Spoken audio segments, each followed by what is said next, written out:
There are 4 very important people that you will need on your dream team if you're considering buying a house. We put together the essential guide to winning a home offer. Watch this. Welcome to this explainer. We're jumping right into a really exciting, but let's be real, kind of terrifying topic: how to make an offer on a house. You've been scrolling the listings for weeks, maybe touring open houses every single weekend, picturing your couch in that living room, and then, boom, you find the one. It's a huge moment, but taking that leap from just looking to actually putting an offer on paper, that can bring on a massive wave of anxiety.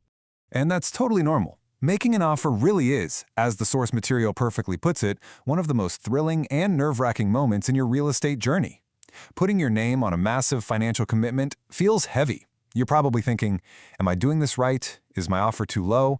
What if something goes totally sideways? Well, take a deep breath. Today we're going to unpack the data and completely demystify this whole contract process.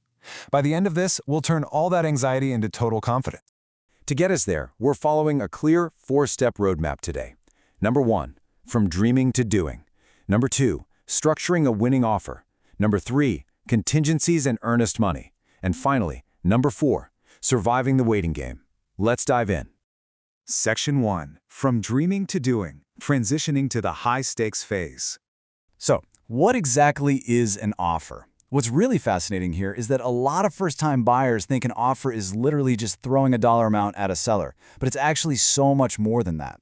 An offer is a complete strategic package of terms. It communicates exactly how serious you are as a buyer, and it basically lays down the roadmap for how smoothly the entire transaction is going to go from this moment right up until you get the keys. Which brings us to Section 2, structuring a winning offer, the blueprint of your proposal. Think of your offer like a blueprint built on 3 main pillars. First up, obviously, is the price.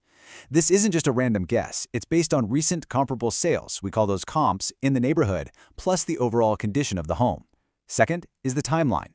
And here's a massive insider secret. Aligning your closing date with the seller's specific needs can be a total game changer. Sometimes giving a seller flexible timing will actually beat out another offer that has a slightly higher price. Pretty wild, right? And third, you have the financing terms. You've got to include a rock-solid pre-approval letter from a reputable lender. That absolutely proves to the seller you actually have the financial backing to cross the finish line. But here's the catch. How do you put all these pieces together perfectly when the housing market is moving at lightning speed? Well, the source material highlights a really fantastic tactical advantage here called the Spouses Selling Houses Team approach. In a fast-moving market, timing isn't just important, it is literally everything. Using a dedicated 2-agent team gives your offer a distinct, undeniable edge over the competition. Let me break down how this tag team strategy works in real time.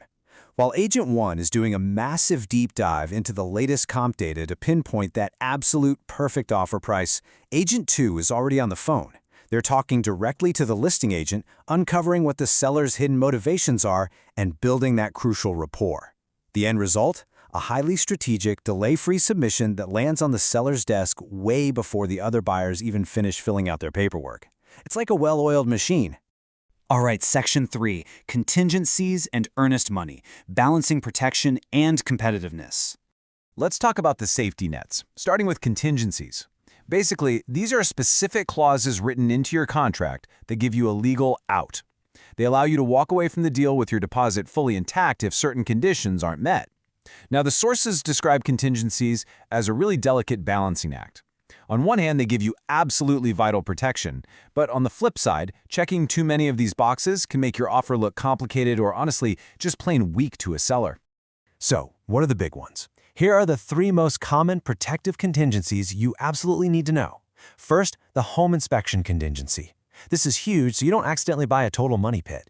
It lets you bring in a pro to examine the property. If they find major issues, you can renegotiate or just walk away. Second, the financing or mortgage contingency. This protects you just in case your formal loan approval unexpectedly falls through. And third, the appraisal contingency. This ensures the home is actually worth the amount you agreed to pay, giving you the right to renegotiate or cancel if the bank's appraisal comes in lower than your offer price. Now, to balance out those buyer protections, sellers want to see something from you. And that brings us to earnest money.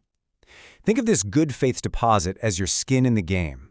It's the concrete proof you hand over to the seller saying, hey, I'm not just a window shopper anymore, I am fully committed to buying this house.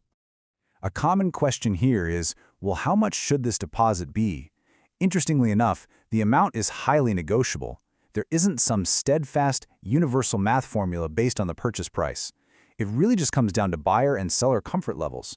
Naturally, sellers love seeing higher amounts because it makes them feel super secure, while buyers, usually prefer to put down a bit less. So don't be surprised at all if your initial earnest money amount ends up being part of a counteroffer from the seller. But this always brings up the most immediate, anxiety-inducing logistical question every single first-time buyer has. Where exactly does my earnest money go? Because, let's face it, handing over a giant sum of cash is pretty scary. The sources offer some much-needed reassurance here. You do not hand this money directly to the seller. Never. Your funds are held securely in an escrow account managed by a completely neutral third party. Usually this is a title company or a real estate brokerage. Your money is perfectly safe and locked away while the contract is being processed. So, what actually happens to that money in the end? It's pretty straightforward. If the deal closes successfully, that cash doesn't just vanish. It gets applied directly toward your down payment or your closing costs. If the deal falls apart because of a covered contingency, say the inspector finds a terrible roof, that money is safely returned right back to you. However, and this is a really crucial detail from the reading, if you back out simply because you got cold feet, changed your mind, and you don't have a contingency backing you up, the seller may very well have the legal right to keep your entire deposit. Yikes, right? Okay, moving on to Section 4, Surviving the Waiting Game, Navigating the Post-Submission Phase. Let's look at the actual structural flow of what happens behind the scenes once your offer leaves your hands. Step 1, you submit the offer. Step 2, the seller reviews it. And keep in mind, they don't have forever. They usually have a very specific set window of time to respond. Then, Step 3, the seller has to choose a path. And the seller generally chooses one of 3 paths. Path 1 is acceptance. This is the absolute dream scenario. They sign the offer exactly as it's written, and boom, you are officially under contract. Path 2 is the counteroffer. Maybe they want a slightly higher price or a different closing date. This just means the negotiation conversation has begun and you'll tweak the terms until you both agree. And then there's Path 3, rejection. In a multiple offer situation, sometimes they just go with someone else. It is definitely disappointing, but honestly, it just means the right house is still out there waiting for you and you keep moving forward. But while you are waiting in that nerve-wracking window, the sources offer one absolute non-negotiable piece of advice. Do not make any major financial changes. Put down the credit card. Do not go out and buy a spontaneous new truck to celebrate. You have to trust the process, take a deep breath, and keep your financial profile looking exactly as it did when you first got pre-approved. All right, you've put your best foot forward. You understand the blueprint of a winning proposal. You know exactly how to use contingencies to protect your earnest money, and you know what to expect in the waiting game. So, I'll leave you with this final thought to transition all that initial anxiety into real action. Your dream home is absolutely out there. The only question now is your offer ready? Thanks for joining me for this explainer, and happy house hunting. If you are considering buying a property or a home, Give us a call. We are the agent that would like to lead your dream team, and we have relationships with the other people that you'll need to take along with you.